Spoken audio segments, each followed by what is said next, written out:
Alright, you bastards, this is Some-Belgian-prepper, and today I opened my bucket bag and I wanted to calculate how much food do I have in my bucket bag. I will see what food has the most calories that you can put in.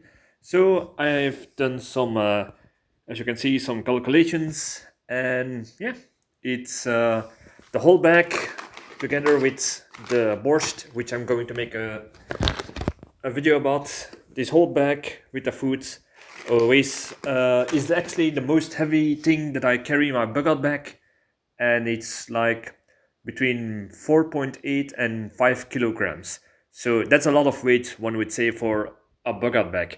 But you have to take into account, if you have food in your bucket bag, that will not last. So you will, this is the weight that you will lose on the way, so to say. So remember, if you think that you save on food so you can get more gear, yeah, you will, here, especially here in Belgium, if there would be a disaster, the problem is a lot of people will hunt everything down, forage every edible plant, climb in every garbage can, so to say. So if you are in a place like Belgium where wild food and foraging is not the most ideal place to do that, then I would say food will be more important. And like I said, this almost 5 kilograms of food. So let's see how much each of this is. So let's see, that is the borscht, which is actually just dried beef, but it is made in a way like the Mongolian riders did it. So I will make a video about this later on, but this is actually almost pure protein.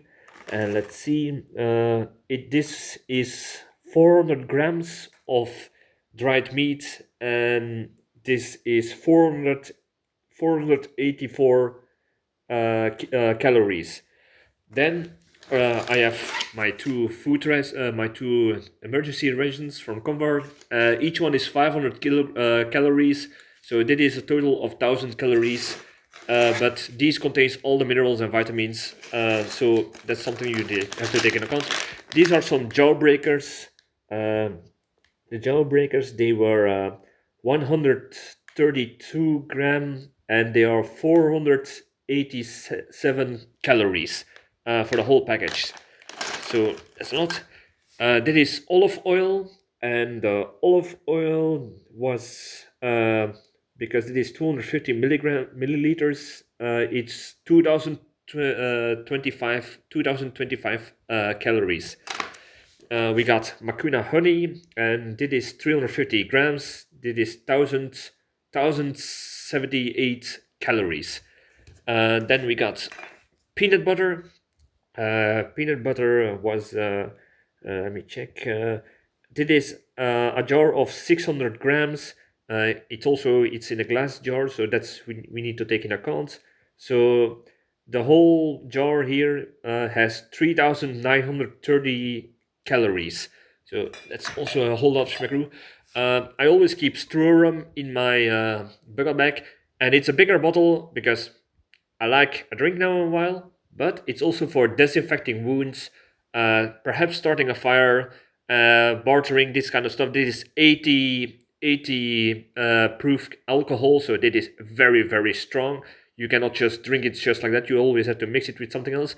But this contains also a lot of calories, and it is 2,400 calories for the half a liter of straw rum, so to say. So, yeah, that's a lot. Then we got oatmeal. It is vacuum packed. So the oatmeal is 500 grams, half a kilogram, and it's 1,835 calories. And the last thing we got here is just some tallow. A block of tallow, and it is the mother of all calories here. This is a block of 600 grams, which is 5,400 calories. So that's a lot of calories, but how much calories is it? I wrote it down. That is a total of 17,317 calories, exact. So That sounds like a whole lot of calories, but if you divide it by what the UN calls the minimum of calories that a man needs every day to keep on functioning, so to say, without without health decline and that they can still perform work, it should be 2,500 calories a day as a minimum for a man. The numbers can and from what I'm looking up, the numbers can change. Sometimes they say a man needs 3,600 calories a day to keep on functioning, and other one say the minimum is 2,500 calories, and it's also changing from man to woman. But I took the man, I took the minimum, and let's be very generous and say we are going to take the number of the 2,500 calories.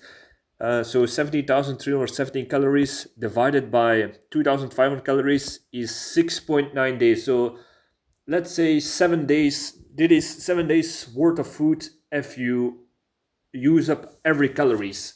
So, but that's not how the world works. If you got a little belly or a little bit of fat storage, you can go much longer, and an average person will be able to go what is it? They say the rule of 3 weeks without food, but it is calculated with that you still got your nutrients and still got potable water, and you don't have to do physical labor. So that's the 3 weeks they talking about, not 3 weeks running around in the forest. That could be much more less. So it is 7 days of calories for just a person to exist, so to say. But let's it can be much longer if you ration it wisely, if you can forage food on the way, like plants, hunt for some food. I always keep an air pistol in my bug out bag. Also got knives, a knife and such. So if you got tools, you can make it more last. So I would say if you this is for 5 kilograms, you got 7 days worth of food in theory, because that's something that you need to take in account. This is all in theory.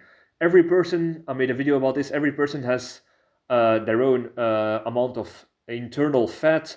The metabolism rate can be higher or lower for certain people, depending on your terrain, whether it's cold, warm, what kind of situation, is there stress involved. All those factors are making a huge difference if you're going uh, to see how much calorie you actually need. But I would say test it out for yourself, see how much calories you need, test yourself out in environments and make a calculation on that.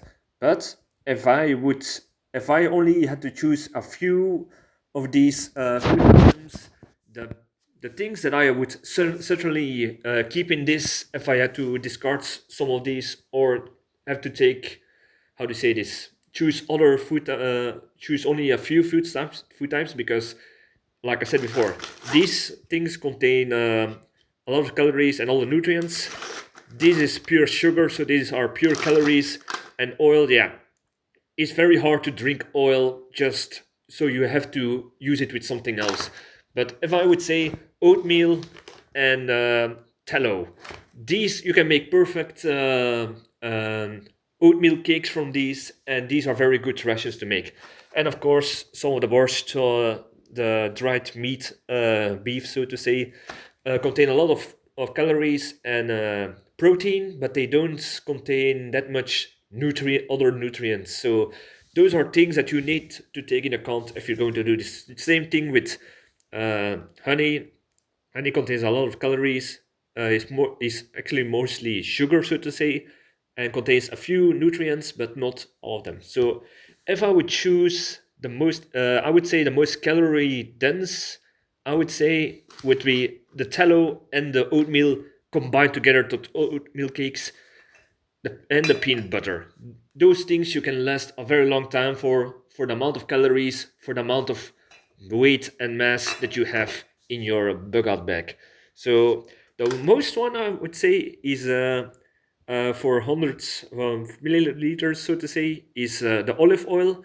But the problem is you cannot just drink the olive oil. You can do it, but you will shit everything out, or if you're not used to it, so you have to use it in something else. So either olive oil or you use beef tallow with something that you can mix it, whether it's oatmeal or perhaps rice, depending on what you prefer. So yeah, that is something that you need to think about if you're going to do this. I once made a hike and I only ate one of these food rations. It was one of 2,300 calories. I went 4 days, full backpack in heavy terrain, in cold. It was a little bit colder, but there were some summer days, but it was very cold because I survived a flood. So I was in the night. I was fully soaked wet. So those are all things, and I could do it 4 days hiking in rough terrain. So yeah, like I said, it's you should not always believe the calories versus what you think in theory, but you have to test it out yourself. So I can get last. I'll have a very long time with these, especially if you got skills. That's like with an air rifle or something else to forage food for hunt for food, so you can have some additional calories on your way for your bug out. But 7 days with this is something that I can cross the whole country of Belgium. I would say 2 times without problems. I would say so. Yeah. Uh, by the way, one more thing. If you're interested in detective stories, there will be a link to my book called Bloody Crosses in the link in the description. So take a look, if you would say. And for the rest, I would say like, subscribe, all the good stuff. See you in the next video. In the next video, perhaps we will make a video about how to make borscht and why the history behind it. So see you next time.